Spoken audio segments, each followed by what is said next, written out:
Okay, and then our next task is to remove and open this exhaust pipe, and this is like catalytic converters and exhaust pipe to this exhaust manifold connection joint, and there is really two that kind of bolts that are connected in here.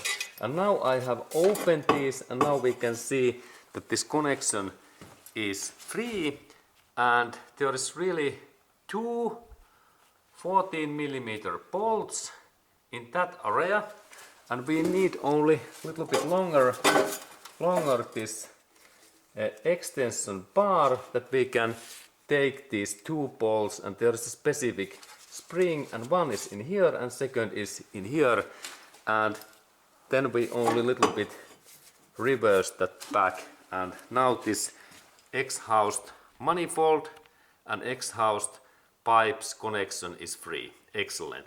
And there we can see that there is this catalytic converters oxygen sensor in here, in that area.